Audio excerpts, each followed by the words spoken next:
When you look at the impact of the extremists, we are being vilified for attempting to build our nation. We're the best in the world at what we do.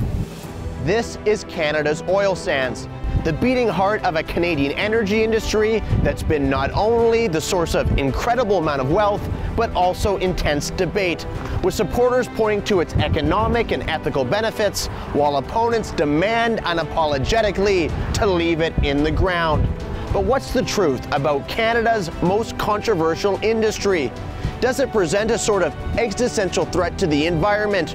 Or is it a safe, reliable source of energy on which the world can and should rely? The Liberals are trying to bury that industry. I think we should be doing the opposite. I like to say thank goodness for the world that the oil sands was put in Canada.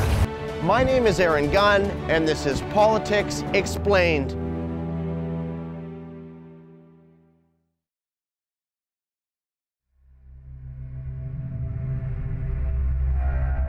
We can't shut down the oil sands tomorrow. We need to phase them out. The oil sector isn't automatically going to, well, it's going to be years if it comes back, if at all. So basically you're saying oil is dead? Oil is dead. Over the past 2 decades, a loud, persistent, and well-funded campaign to dismantle Canada's energy industry has rocked much of Western Canada's economy, with activists and celebrities issuing their clarion call to leave it in the ground in what they claim is a fight for the survival of the environment. We need to put a price tag on carbon emissions and eliminate government subsidies for oil, coal, and gas companies. The fact is, Fort McMurray looks like Hiroshima. Fort McMurray is a wasteland. It's like someone took my skin and peeled it off my body over a very large surface. I hurt. But before rushing to phase out Canada's largest industry, it might be prudent to ask a simple question. Just how essential is oil and gas to the functioning of the modern world and the daily lives of Canadians? I sat down with author and energy analyst David Yeager to ask him just that. I think the current figure is 85% of the energy that powers the world economy as we know it comes from fossil fuels. But it's ubiquitous in the sense it's everywhere, but nobody seems to know where it comes from. So you flip the switch on the wall and the power comes on, and you don't really think of where it came from.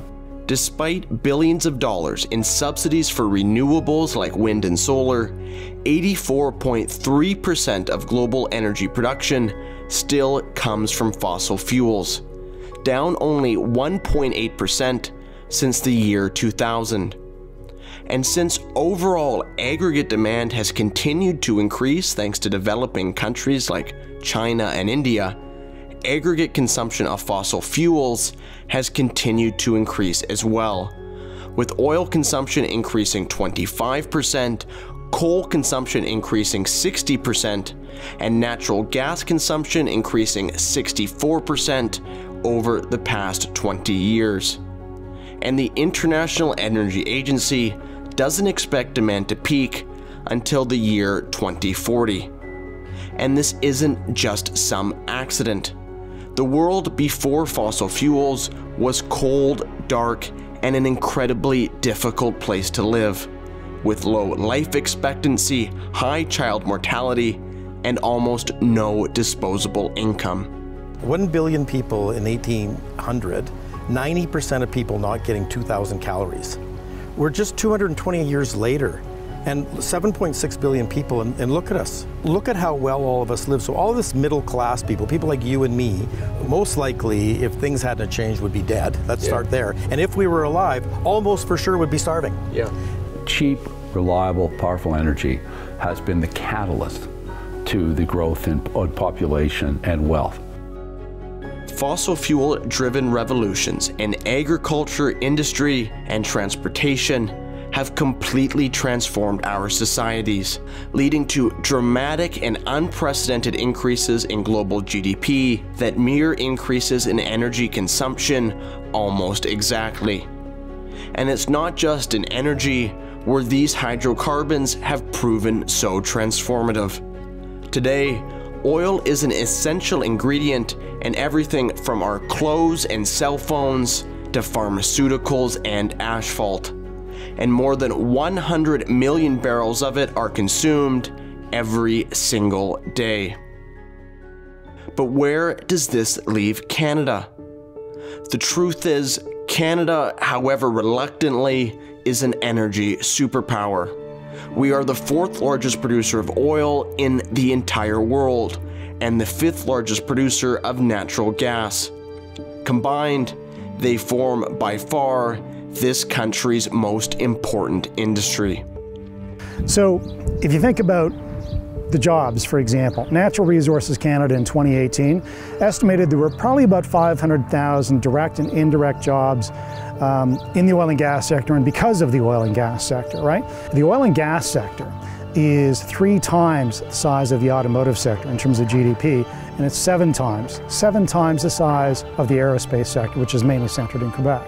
So it's massively important. In terms of tax revenues to governments over the last 20 years, the oil and gas sector alone was responsible for almost $500 billion in tax revenues and royalties, right, and property taxes. So everything put into one pot, almost $500 billion. While the origins of Canada's energy industry date back to the 1800s, it wasn't until 1947 in Leduc, Alberta, that Canada first arrived on the international scene, when Imperial Oil struck black gold with an exploratory well on a rural farm 50 kilometers south of Edmonton, beginning Alberta's and Canada's first major oil boom. This was an example of what's called conventional oil, which today accounts for 37% of all of Canada's oil production. I wanted to see how oil like this is still produced in Alberta today, and if it poses any particular and unique threats to the environment, as activists often claim. The first thing I noticed as we approached the pump jacks was how little impact they had on the surrounding environment.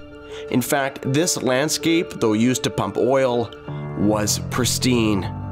A fact reinforced to me by Earl Hickok, a veteran of the Alberta oil industry. And they're implying somehow that we're poisoning all this land. And I'm looking out past your camera here at 200 cattle, and I'm thinking that is not a bad thing. It's beautiful. So the people accusing that it's an environmental disaster are not given the straight goods. One of the ways these pump jacks are able to recover so much oil with minimal environmental impact is by using a new technology called horizontal drilling. This allows wells to be dug horizontally in different directions from a single drill pad, accessing oil kilometers away with little surface disturbance. They go down and then they go out at around 90 degrees. And how far can they go? And they're going under people's homes and farms. And so, in fact, the FARR well here, and I live in the area. I'm about 3 kilometers down the road. And that FARR well goes down and then whipstocks and goes lateral for about 2.8 kilometers. So it is literally in my backyard. And how far down exactly would it be? A mile. A mile down. 5,000 feet, so it's a mile down. So nobody knows. If you look around this area, and it's beautiful. We love it here. In total, there are around 150,000 pump jacks currently operating in Alberta. But pump jacks and conventional oil extraction are only a small part of the total oil and gas industry in Canada. The oil sands of northern Alberta are the 3rd largest oil deposit ever discovered on the planet, representing 97% of Canada's proven reserves. But unlike conventional oil, the oil sands of Alberta are a mixture of sand, water, clay, and a particular type of oil called bitumen, which is too heavy or thick to flow on its own. Instead, it is recovered either through mining or using in situ extraction methods, and represents 63% of Canada's current oil production. This is the oil that activists are obsessed with leaving in the ground. An obsession that we now know, thanks to a leaked PowerPoint presentation, got a big boost back in 2008, when a new alliance was born between over 100 Canadian environmental groups and billion-dollar US foundations. This alliance was called the Tar Sands Campaign. And from the start, their strategy has always been crystal clear: to stop the construction of new pipelines that Canadian oil needs to reach international markets. And the results of this activism, along with a helping hand from Justin Trudeau, has been absolutely devastating, with the cancellation or abandonment of 3 critical pipelines: Northern Gateway, Energy East, and, through activism in the United States, Keystone XL, even though that country's own oil industry has continued to rapidly expand. Only the much delayed Trans Mountain pipeline expansion remains under construction, and that had to be bought by the government before being able to proceed. And instead of saying, wow, we have this incredibly advanced sector that can help the transition, the Liberals are trying to bury that industry by shutting off its access to world markets and regulating it out of existence. And I think we should be doing the opposite. I do not believe there is a nation in the world that has a large resource base like this with access to ports that has intentionally obstructed access to tidewater. Between 2014 and 2020, the United States built 66 pipelines. Canada built 2. In addition to wreaking havoc on the Canadian and especially the Albertan economy, these decisions have led to Canadian oil being almost completely beholden to refiners in the United States, leading to what's known as the price differential or discount on Canadian oil, something that costs the Canadian economy billions of dollars each year. But even worse, it has also led to the embarrassing reality of Eastern Canada having to import almost 1 million barrels of oil from other countries every single day. From the day Trudeau came in, the anti-pipeline approach, the protect the coast of BC with the tanker ban, again, brutal hypocrisy. The fact that we allow the St. Lawrence to be the main source of oil for Canada rather than pipelines makes no sense. A lot of people don't realize we're importing over 500,000 barrels a day from the East Coast to the refineries out in the East. So we should be using Canadian oil, my belief, but we're not. Well, it seems crazy to me that, you know, with the third largest oil reserves in the world, we're still importing foreign oil. Yeah, exactly. We need to get pipelines built. By the way, that is a consensus among Canadians. The overwhelming majority of Canadians support pipelines. It's just the political elite that disagrees. But even though the vast majority of Canadians support additional pipeline capacity, activist celebrities who aren't even from here have continued their assault on the oil sands and the nearby town of Fort McMurray. First of all, when I got to Fort McMurray, when I got out of the car, the first thing I smelled was fuel, and then I realized that was the air. When she grew up, they could bring water from anywhere and drink it and use it, and now they can't. So I traveled from Calgary to Fort McMurray to check it out firsthand. The entire drive was beautiful countryside. As I approached the city, there was no smog and no toxic fumes. Only the countless burnt trees caused by a devastating wildfire back in 2016 that also destroyed over 2,000 homes. But the trees, like the town, are already starting to grow back. I met with one of Fort McMurray's most outspoken residents and founder of OilSandsStrong, ROBBIE PICARD, to get his take on celebrities trashing the city he calls home. How on earth could we take someone seriously who flies around in private jets, has yachts, hundreds of millions of dollars, has some of the highest carbon footprint there is, and they come to our community under the gaze that like it's polluted and dirty, which it's not. I mean, the air is crystal, there's no smog, our water's good, The celebrities don't care. They don't care what happens here. They don't care about Indigenous rights. They're doing whatever they can for their own brand or whatever. Virtual signaling, exactly. None of their lives, with their movie careers, would exist without fossil fuels. None of them. So why are we somehow putting them on a pedestal where they possess the intelligence to tell us how to live? But I get a kick out of hypocrite politicians, and the worst is Elizabeth May. On one hand, she makes a statement, and statements from politicians hurt. Oil is dead. That's affecting people's jobs, mortgages. I mean, but then she takes selfies with her daughter or whoever on a private plane.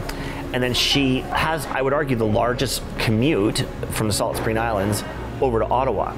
So how about practice what you preach? If it's so urgent, do your campaigning over Zoom. Now, I know you want to, we've talked about a lot of great things. I know you want to go show us some things around Fort McMurray and show us the oil sands industry in action. Robbie and I headed out first to Fort McMurray's airport to check out what the oil sands look like from above.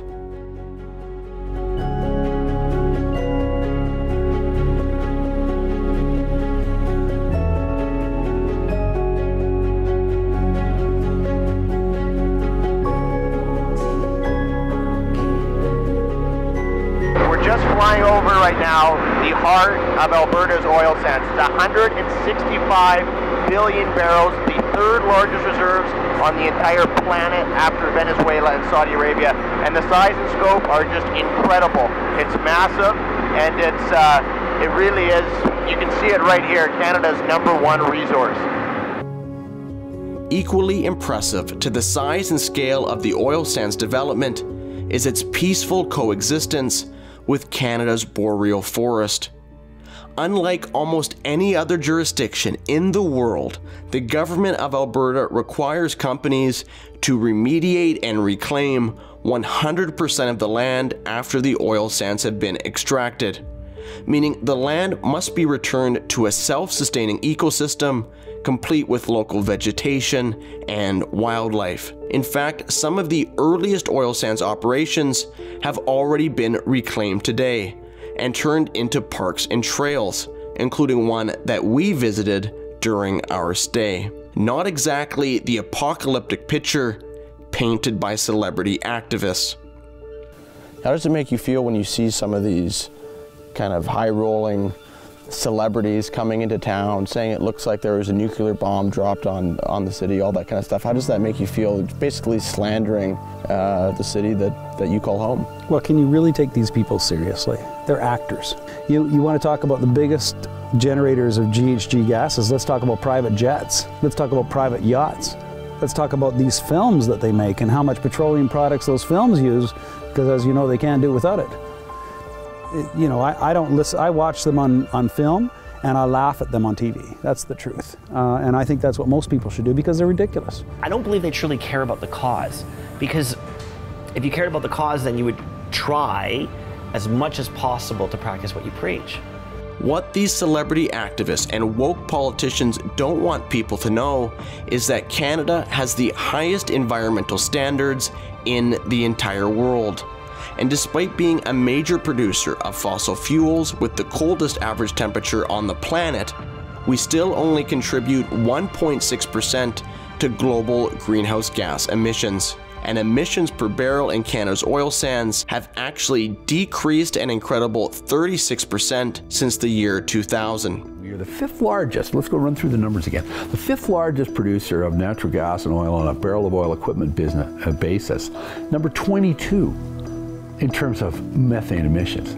Over the last 5 years alone, Canada has reduced its flaring emissions by about 49%, even while oil and gas production went up by 25%. So, if our oil and gas sector is the best in the world for environmental standards, is it possible that Canada has an environmental obligation to produce as much of the world's oil and gas as possible? In fact, wouldn't that be the best way to reduce global emissions? Canada produces natural LNG using hydroelectricity. It's the cleanest, lowest emissions LNG in the world.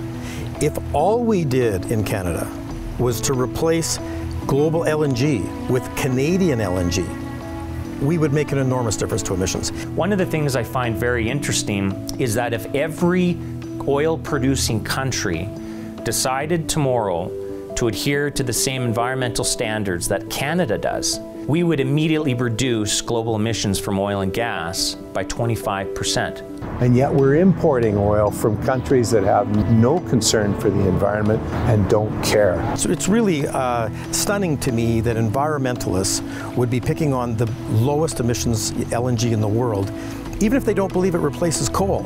It's good enough just if it replaced LNG. We know that there are countries outside of Canada, such as Saudi Arabia, Russia, and other OPEC regimes, that would gladly flood the market to replace Canadian production at a detrimental cost to the environment. We would do more for the global environment if we would export more.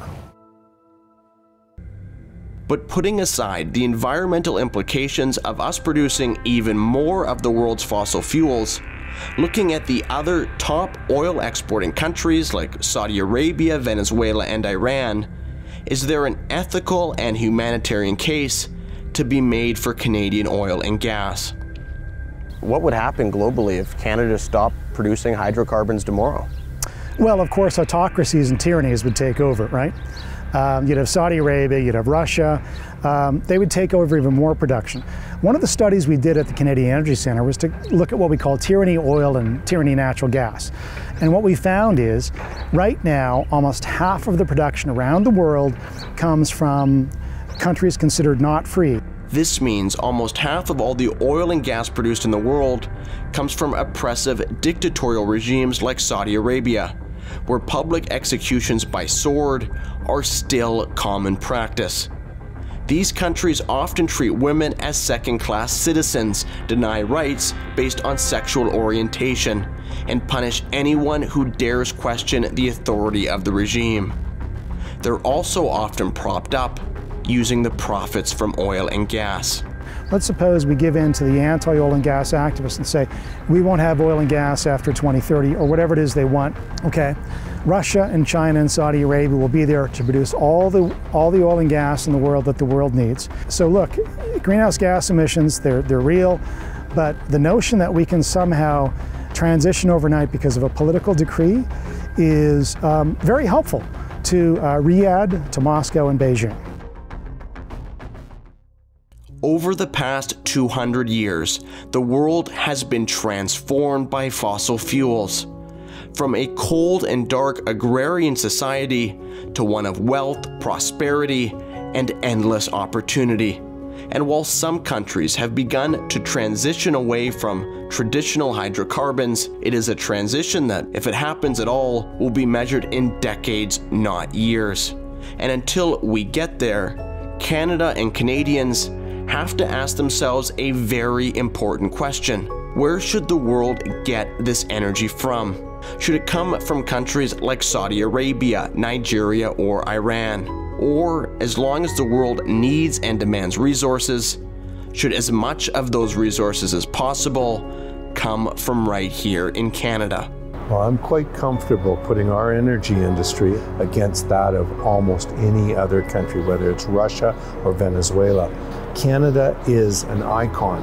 We are the leaders. Look, it's our #1 net export, and it is the single most ethical source of oil in the world. We take care of our environment better than anybody else does, and we take care of our people better than anybody else does. We're the best for emissions reduction, safety. Canada should be the last barrel that's ever produced. So I would say this idea, well, let's single out the oil sands. The world really should be saying, thank God that the Canadians are the ones taking care of it. Because what other country would have done what we've done with it? We in Canada do it better than anywhere in the world, so when they do it better somewhere else, let me know. My name is Aaron Gunn, and this has been Politics Explained.